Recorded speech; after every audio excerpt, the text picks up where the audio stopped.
About Albert Einstein made a statement. He says that I'm not interested in the phenomenon or that phenomenon. Einstein had said earlier in his life, I want to know the thoughts of God. The rest are mere details. But as he lay there dying in the Princeton hospital, he must have understood that these were secrets that God was clearly keen to hang on to. You know what the secret is?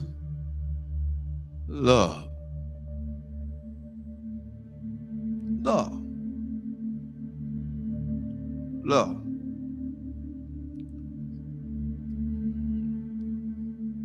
I'm going to share something tonight with everybody, and hopefully it'll hit close to home. To understand the mind of God is to understand the power of love. God is love. 1 John 4:8 says that God is love. Without love, there would be no forgiveness.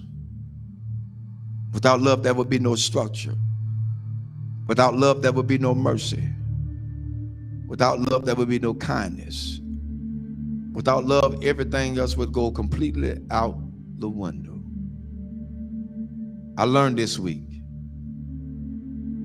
Took some people to let me know that I was still hurting.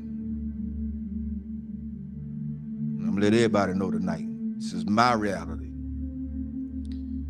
Not to slight anybody.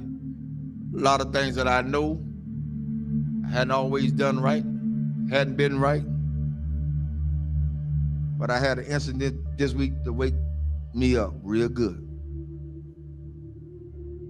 At certain points, we can give our children what we didn't have so much until we forget about teaching them structure.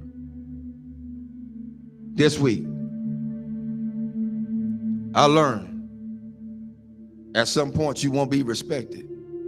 And that's for everybody. You're not going to be respected because they feel the way they feel. They're emotionalized. They're emotional creatures. Therefore, they don't know. But I did the one thing I thought that I would never do.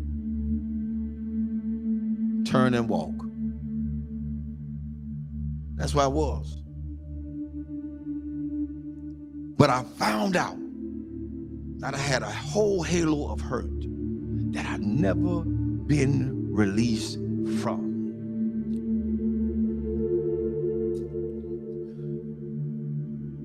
My respect factor has never really been known because I never got it.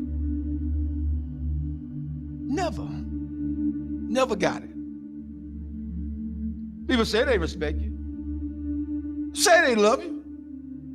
Where is it? One of the things we got to realize is what we train our children to do, they're going to do it to the fullest extent.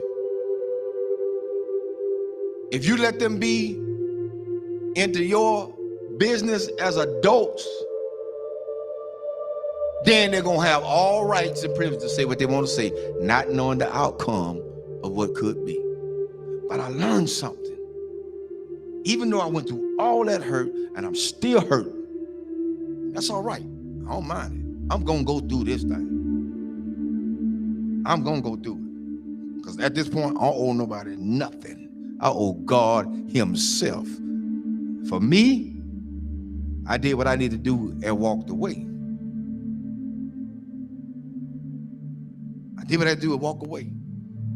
And it ain't easy. It ain't easy trying to do right and you still get damaged. It ain't easy. God help me tonight. It is not easy. It is not easy to be in a place and feel like you're trapped. Because even when you do good, evil is always present. So you have to face the fact. That's why I said a lot of times, I've told people, and I still tell people today, don't hold me up as no God. Because I'm going to fall. And I'm going to make you fall. Don't hold me as no God. I'm going to make some decisions that folk just is not going to like. I'm going to turn over some chairs and some tables that people are not going to even be able to imagine that, whoa, the Reverend did that. Oh, yes, because I'm human. I'm human. I'm human. One thing I learned from all this is that you don't have to stay where you're not welcome. Thirdly, I ain't studying nothing nobody say. I came in this world alone. I'm gonna die alone. So you got to stand for yourself. I'm teaching my children that now, and I'm teaching them that from a distance right now. Because what could have happened didn't. And I love all of them. I love everybody. I love everybody. But there comes a point in your life you got to let go. You got to let go. How long do you have to put up with a lot of stuff? You did your part. You did what you can do. Now it's time to let them go. A lot of parents out there suffering now, and I'm telling all parents out there now, you done did all you could with your child. They're in their adulthood. They think they know it all. They done seen the world. They got more sense than you. Let them go. Release them in the Lord's hand.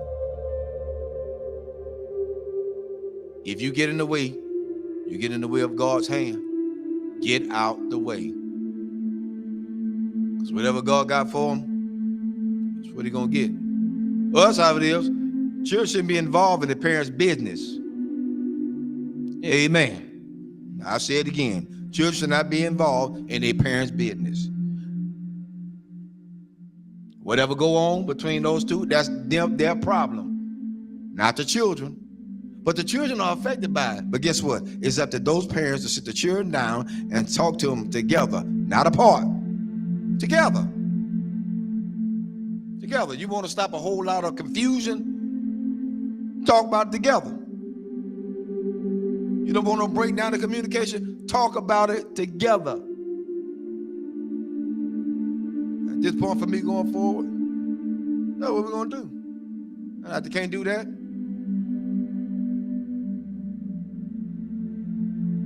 I ain't playing with them.